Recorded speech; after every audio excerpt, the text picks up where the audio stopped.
So today I'll be talking about this common obstetric emergency, postpartum hemorrhage. So this is a case-based presentation that I made in Thailand on 27th of May 2019. So we'll just go through the case. So and the discussion will evolve with the case. So it's a 29-year-old female, gravida 1, para 1, with 39 weeks gestation. So she presented with abdominal pain lasting for a few hours, which was episodic in nature. And this pain increased in severity. And the uterus examination by the OBG team revealed a 3 centimeter dilatation of the uterus of the cervix. And then she progresses to second stage of labor, and OBG obstetric team starts oxytocin, and they would be mandated to use vacuum to extract the baby. And this baby would be a large baby, 4.2 kgs weight. And after delivery, 5 minutes later, they remove the placenta, and oxytocin they would continue as a slow infusion. So after 20 minutes of this whole fetus delivery, so she starts having a pervaginal bleed. So at that point of time, the blood pressure is 120 by 80, pulse was 90, so respiratory rate is 18 per minute with normal capillary refilling time. So the question I have for the panelists or for the audience, since it's a case-based discussion, would be what would be the, would you be comfortable with these parameters with an estimated blood loss of 500 to 1000 ml? So she's had a blood loss, TB loss of 500 to 1000 ml with these above vitals. So the question I would have for the audience would be whether these vitals would keep you comfortable. So the answer is no, because this is PPH. This is postpartum hemorrhage, and we need to initiate resuscitation. So what she needed at this point of time, or what the audience would have to reiterate, is that she needs to be put on a monitoring. She needs to be moved to ICU bar high dependency unit, and resuscitation procedures have to be started. So the question again would be what sort of a resuscitative modalities one would use. So the obstetric team concurrently starts prostaglandin, 1 ampule IM every 15 minutes.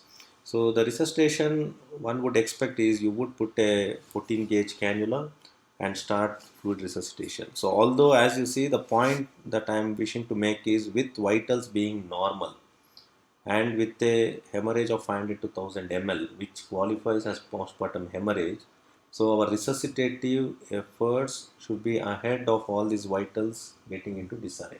So that is the key message, because you need to identify when there is a loss of 500 to 1000 ml. I think resuscitative modalities have to be initiated. I think that is the message we need to convey. And as we put the 14 gauge cannula, you need to send off bloods for blood grouping and cross matching, and have to send for complete blood count, coax and fibrinogen, anticipating that she would continue to have blood loss and she would decompensate. So that is our understanding. So obstetric team does the pervaginal examination, and they see this hyperemic uterus, but there are no tears in cervix or vagina, but the uterus is very hyperemic. Now, as you are doing all this, you have started, obstetric team has started prostaglandin, oxytocin was on flow, then you have started resuscitation 14 gauge. She becomes cold and clammy, feeble pulse. Blood pressure is 70 by 40, and she's become very tachycardic at 158. She's become tachypneic at 34 with delayed peripheral capillary filling. So the question I would ask the audience is, what do you think would be the estimated blood loss at this point of time? Because now she's become hypotensive in the face of you resuscitating the patient with tocolytics or with uterine contractile agents along with your fluid resuscitation. So here, once this sets in, your estimated blood loss is more than 1000 ml. So because 500 to 1000 is when vitals appear normal, then they decompensate. So approximately you would have in mind that her blood loss is more than 1000 ml. So I think that is what she manifests with: tachycardia, tachypnea, hypotension, oliguria. So these are all the markers of ongoing PPH more than 1000 ml. So these are the signs which should really alarm and push this patient to intensive care for more aggressive resuscitation and monitoring. So in the face of this clinical scenario, I think one needs to know, is postpartum hemorrhage a serious problem, and does it have a bearing on death? So what is the risk of death with postpartum hemorrhage?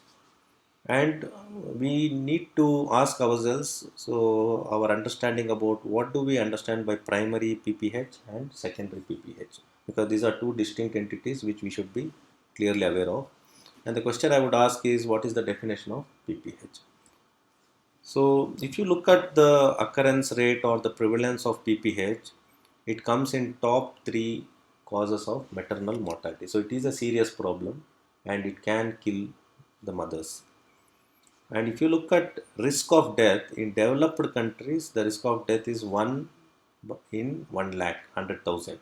But in developing, if you see, risk of death is staggering at 1 in 1,000. So which means this is a serious problem in our countries. So the recognition of postpartum hemorrhage is the essence. And early referral to a good ICU for intense monitoring and resuscitation could possibly save lives in PPH. That is our understanding.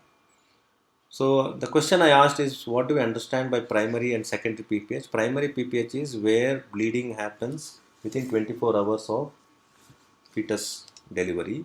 Secondary is the bleeding can happen even from 24 hours up to 12 weeks. So this is what I would want everyone to know, that post delivery any bleeding up to 12 weeks qualifies as postpartum hemorrhage. Definition of postpartum is more than 1000 ml blood loss following cesarean section, and if it is normal vaginal delivery, more than 500 ml blood loss qualifies as postpartum hemorrhage. And Royal College of Obstetricians and Gynecology defines, further subdivides postpartum hemorrhage into minor, which is 500 to 1000, and major into more than 1000 ml. In major, they divide further into moderate, which is 1000 to 2000, severe, which is more than 2000 ml. Now the question I would ask in the face of this evolution of this case to the audience is, what is the incidence and what is the pathogenesis and what are the causes of postpartum hemorrhage? So the incidence reported from the Western literature is 1 to 5% or 2 to 3% based on these two studies from US. Pathogenesis, what I think audience need to know is, the uterus receives 15% of the cardiac output during the delivery, which means it accounts for 500 to 700 ml per minute of blood flow to the uterus.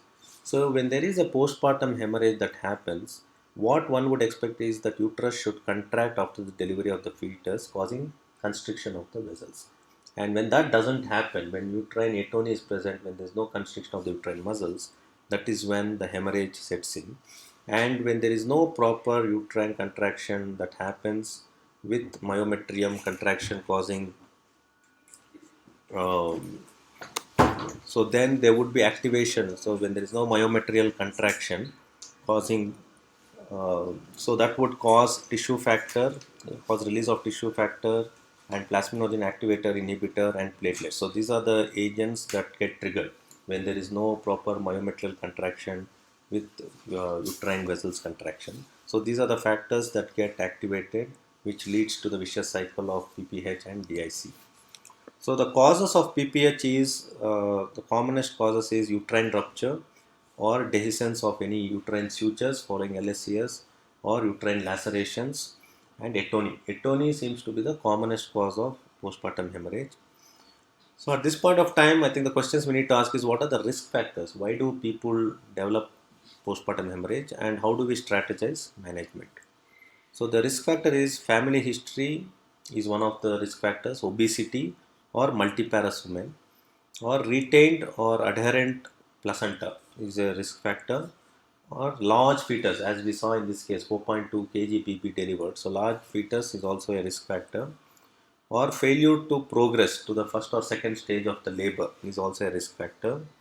And as I said, uterine lacerations or infections, any pelvic infections or any infections in the uterus, inversion of the uterus, and forceps or vacuum delivery. So all these constitute the risk factors for postpartum hemorrhage. So how do you strategize management? I think the key essence is to identify the risk factors. Identifying of risk factors remain very important. And look at, so and treatment or approach to PPH is a teamwork. So you need to look at the resource availability, presence of good OBG team, intensive care team, and anesthesia team, and having all the drugs that are needed to achieve hemostasis and blood product administration. So what has been shown from this study is having a good PPH protocol in ICU is shown to significantly reduce the progression into DIC. Up to 64% reduction in DIC would be accomplished if you have a good PPH protocol in place. And as I mentioned, management of PPH does not rest only with intensivists. It's a multidisciplinary team effort where intensivist, anesthesiologist, and OBG teams work in tandem along with transfusion medicine to achieve hemostasis and save lives. And the standard approach is evaluation of the risk factors for PPH and monitoring of high risk patients. That is the first step. So in Western world, we have something called PPH kits, which are stationed in ICU. So any patient who is at a high risk, these kits would be kept in place and would be utilized in the event of PPH. So these are different algorithms for approach to PPH, which are available on the web. So you could go through. So whichever algorithm is suitable, but the main outline of this algorithm or the key components is what I will go through. So PPH protocol needs to be activated when there is more than 1000 ml blood loss, or the PPH kit has to be activated, or the protocol needs to be activated when you have a postpartum lady with more than 1000 ml blood loss. The key essence is ABC, airway, breathing, circulation has to be looked into. So we need to administer oxygen for these patients who have PPH, and since they would bleed and they would receive blood products, they need to be put on a warmer. And as I already mentioned, you need to start resuscitation with 14 gauge cannula with fluid resuscitation, and up to 3.5 liters of warm crystalloid resuscitation would be needed in an acute phase of ongoing PPH. And key elements are blood products. So it is PRBCs and FFPs, platelets, and cryoprecipitates. So the consumption, coagulopathy, and progression to DIC following PPH is the main risk factors. So we need to have our transfusion targets. General consensus on transfusion targets is to maintain hemoglobin more than 8, maintain platelet more than 75,000, and maintain prothrombin time less than 1.5 times normal, maintain APTT less than 1.5 times normal, and maintain fibrinogen more than 2 grams per liter. So the point I want to highlight is in normal any of the bleeding situations we talk about maintaining fibrinogen more than 1, but in PPH that level or the target is much higher. It is more than 2 grams per liter is what is shown to be effective, and I'll show some of the studies very briefly. So I think you could remember these 4 T's for achieving hemostasis. So you need to achieve normalization of the tone and tissue. So you have to look into the retained products of consumption that needs to be removed, or any trauma if there is laceration or uterine rupture that needs to be looked into, and you have to look into the coagulation correction. So this is termed as 4 T's that you need to remember: tone, tissue, trauma, and thrombin. And the most common cause of primary PPH, as I already mentioned, is uterine atony. The other causes is all these retained products, which we saw pictorially: ruptured uterus, broad ligament hepatoma, extragenital bleeding, so on and so forth. So this is just for you to remember. So the management. So this is something I want you to focus on. So the management approach of PPH comes under the ambit of these 4 categories. One is all the medications that you use for enhancing uterine contraction, oxytocin, ergots. So this would be, I would think, would be a domain of obstetric team. But one last drug which comes under our ambit is use of recombinant human factor 7A. That one would consider as a salvage measure when one is pushed against the wall, when other modalities fail. So we look into very briefly on the evidence of this role of recombinant factor 7A in PPH. And the second important vertical or domain in managing PPH is all the surgical intervention, which involves repair of laceration, curettage, pelvic packing, uterine artery ligation, so on and so forth. And the most salvage measure is doing hysterectomy. So these are all the surgical domains one could consider in achieving hemostasis. If these two fail, third most important is uterine artery ligation. So I think endovascular uterine artery ligation is something which is most commonly utilized to achieve hemostasis. So and it is found to be very valuable with least morbidity. And the fourth important domain is products, blood products administration.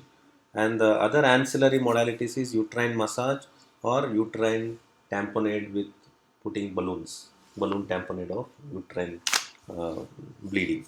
So I think these remain the broad headings of your approach to achieving hemostasis. So drugs, surgical, endovascular, blood products, and ancillary methods. So let's briefly look into use of factor 7a in postpartum hemorrhage. So this is a large Italian study which came in I think 2015 I think. So this was a big study of comprising of 9 studies of 235 patients with postpartum hemorrhage. As you see, the median age was 31.3 and 51.5% of PPH happened with vaginal delivery, and approximately around 48.5 had PPH following LSCS. And if you see the commonest cause, uterine atony in this particular study was the commonest cause, 51.3, followed by laceration, placental abnormalities, and retained placenta. And 43% of them had to undergo hysterectomy as a life-saving procedure. And the factor 7a was used, and the adverse effects following that was 2.5%. So the median dose of factor 7a used in these 235 patients was 81.5 micrograms per kg. Usually the factor 7a dosage in these situations we look at as a 90 micrograms per kg. And if you see the results, 85% of the patients had good response with factor 7a. So these are all the different studies. Just I put in a tabular format. So this particular is all comprising of small number of patients. So Ahonen et al. Showed in 12 patients the response rate was 91.7%. So if you see, it is a varying sort of a response, and this is the varying dosages people have used up to 100 micrograms per kg. So if you see, commonly it revolves around 90 micrograms per kg. I think this is one study I want you to look in. So Bauma et al. Study done in 27%, where it avoided hysterectomy in 76% with the use of factor 7a. So, and this was the study I was just mentioning in the previous table. It was a retrospective study in 34 patients, where 18 got recombinant 7a and 16 was in the control group. As you see, mortality was significantly less, but it just didn't achieve good statistical significance. But if you see, the transfusion need was significantly less, and that was statistically significant.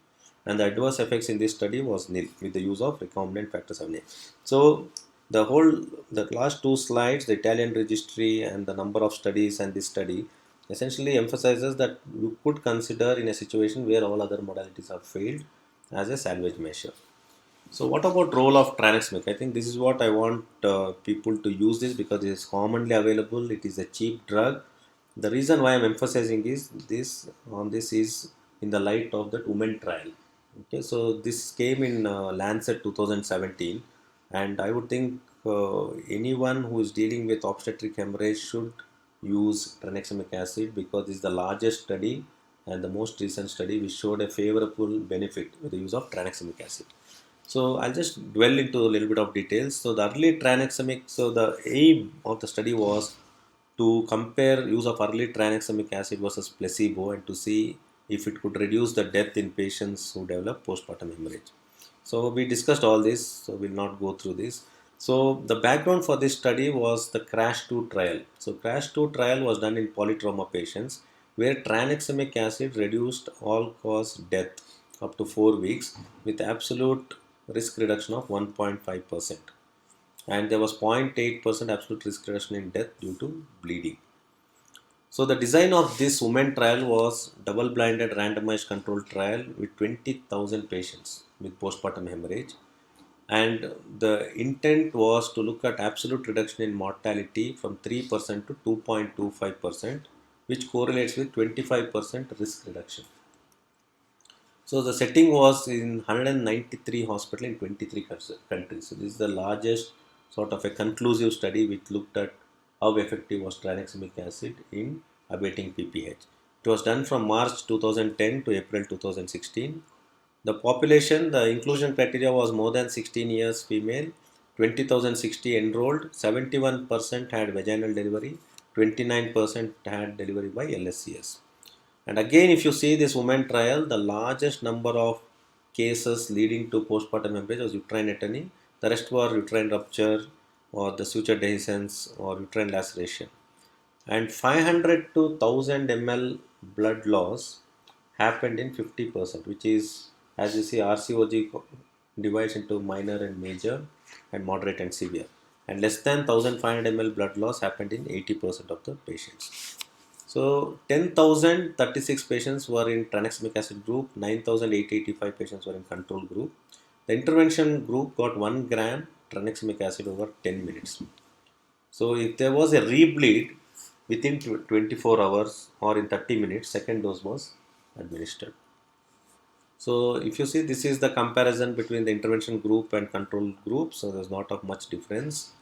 And if you look at the results, so the blue one is the death due to all other causes, and the red one is death due to bleeding. As you see, the death during bleeding slowly comes down. And this is hysterectomies. The blue one is the hysterectomies for other causes. The red one is hysterectomies for bleeding. So I think we need to focus on this table. So this is the comparison between tranexamic and placebo. If you look at the bleeding, the number of patients who had bleeding in tranexamic was significantly less compared to the placebo group, 191 versus 155. That was statistically significant. If you look at all, so the main concern about using tranexamic acid is the risk of thromboembolism. If you look at it, there was no difference of thromboembolism between placebo and tranexamic. Organ failure, no difference. Sepsis, no difference. Eclampsia, no difference, or other reasons. So this was a very significant finding where the risk of bleeding was found to be significantly less in patients who got tranexamic acid. And if you look at the forest plot, again, it clearly shows the diamond towards the left favoring tranexamic acid. I think I wanted to focus on this slide. Then they did a subgroup analysis. So they looked at patients who got tranexamic acid less than 3 hours, and they looked at patients who got tranexamic acid more than 3 hours. They saw the reduction in mortality happened when tranexamic acid was used less than 3 hours. But if tranexamic acid was used more than 3 hours, the reduction of death did not happen. So this again re-emphasizes tranexamic acid has a effective way of reducing bleeding, but if you use it within 3 hours, it has an ability to reduce mortality significantly. So that is the key conclusion. The conclusion is tranexamic acid reduces death due to postpartum hemorrhage without serious adverse events. And the crux of the issue is it has to be used as soon as possible, preferably less than 3 hours. So these are all some of the studies where I did make a mention that what is the ideal fibrinogen level. So these are all the studies we tend to look at a higher fibrinogen levels. So our understanding is our fibrinogen levels need to be maintained more than 1.5 to achieve hemostasis in postpartum hemorrhage.